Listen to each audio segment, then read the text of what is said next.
Today in wrestling, we are going to be giving you all the updates that you need on AEW and ROH. This is honestly probably the biggest update on ROH. So, I'm going to try to get it all in a reasonable amount of time. I'm going to ask that you guys watch this video in its entirety.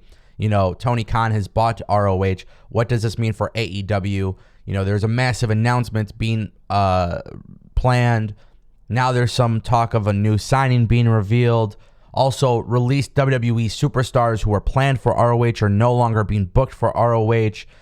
We're going to try to dissect a lot of this information. Shout out to Fightful Select for the reports. And as always, guys, I'm going to keep you updated with everything that's happening in pro wrestling. I'm going to give you guys my analysis. And if you guys want to join in on the conversation, you could drop a comment down below, or you could even join the Discord server where we have, around 300 plus members all talking wrestling on a daily basis. With that being said, ROH, Delirious, no longer expected to be working together after Supercard of Honor. Now, Delirious was running the book for ROH, and obviously Tony Khan has confirmed in the past that he does plan on booking the show, so this shouldn't necessarily be a surprise, but it has been confirmed to be official. Now, with that being said, with Delirious no longer being committed to Ring of Honor afterwards, this is basically setting in the very real realization that ROH is being integrated into the AEW brand. Now, I shouldn't have to say this, but I've seen comments in the past where people feel like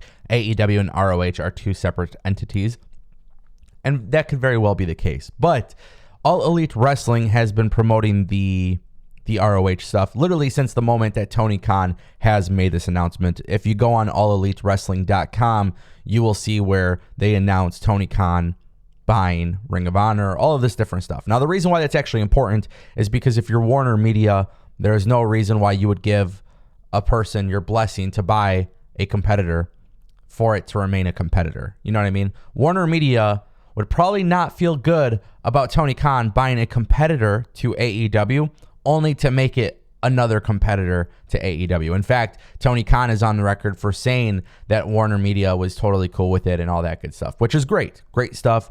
And I think that's a good thing for AEW's brand by bringing in Ring of Honor. I feel like in a way, ROH is going to be treated as like a super indie / developmental brand for AEW. So the lesser seen AEW talents will be integrated into ROH. Now, with that being said, do the wins and losses in ROH carry over to AEW's product? Well, I think AEW probably will do that, considering that Dark, Elevation, Rampage, Dynamite, all those wins and losses matter. With ROH, I would expect that to be the same if you have, Britt Baker showing up or Adam Cole or whatever it may be.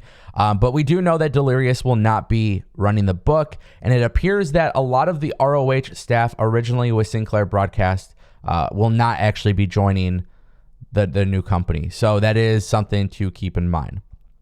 Now, another thing that's been revealed is that Killer Kross and Scarlet Bordeaux were originally being booked for the Supercard of Honor show. Now, this is something that's a very interesting situation. So basically, the two had spoken with Delirious, who was the ROH booker at the time. And basically, ever since ROH had gotten bought out by Tony Khan, they have not been contacted. So the plans to have Scarlet Bordeaux and Killer Kross do not exist anymore. Now, here's the thing. There's going to be a lot of changes happening. There's going to be a lot of things. It's going to be a frenzy for a little bit. And honestly, Tony Khan is going to have to surround himself with a good team here. Anybody who doesn't see that happening, you need to understand that Tony Khan is not going to successfully book both shows, run both shows, plus run, the football team with his dad, and then run, the Fulham Football Club. He has so many businesses, so many things to do. He's not going to be successful if he takes 100% of the reign. Now, to book the show, to be involved in the creative process, yes, I think he very well could do that and be successful at it. But day-to-day operations, and there's just so much that's involved with it, I very well do see Tony Khan building a team of people, just like he's done with AEW, to help him run the ROH show. This should be no different than Triple H running NXT. Triple H ran NXT, but he had help from Shawn Michaels and Norman Smiley, and he had help from William Regal, and all of these different people were essential to the development of the product. And I think Tony Khan will be successful when he surrounds himself with the people. And I think that's kind of self-explanatory. That's kind of common sense. Now, with that being said, one of the biggest complaints that people have mentioned about AEW recently, as of late, is communication, right? Tony Khan was at the media scrum, and he even said, look, man, I was busy. I couldn't call back Chavo Guerrero. So it's not even like he's denying the fact that communication could be better. Obviously, Joey Janela had mentioned it recently about talent relations, having bad communication. Now, when I see Killer Kross and Scarlet Bordeaux are originally being booked for Supercard of Honor, and then they have not heard back from ROH, they have not heard back from Tony Khan since the purchase. Obviously, Tony Khan's a busy guy, but this can't keep happening. I'm a fan of AEW. I look forward to seeing what Tony Khan's going to do with ROH, but at the same time, too, you just got to keep in mind, you can't keep dropping the ball with communication. Now, if you don't want anything to do with Kross and Scarlet, that's completely fine. You don't have to, right? You don't have to. At the end of the day, it's your money. It's your investment. If you don't see the money in them, you don't have to bring them in. I don't think that's a big deal. I just think there should be a little bit of that communication because, not hearing back from ROH during a big time period. First of all, does Tony Khan just not like Killer Kross? Does he not like Scarlet Bordeaux? Does he not? Maybe he's not a fan of Killer Kross doing Control Your Narrative. I don't know. There's a lot of what ifs. There's a lot of maybes here. But obviously, with them not being brought in, it's a very interesting situation. And is this an issue of him failing to communicate? Is this an issue of them not wanting to communicate? Because at the end of the day, it's really their decision. But it just goes to show you, we haven't seen Killer Kross on AEW.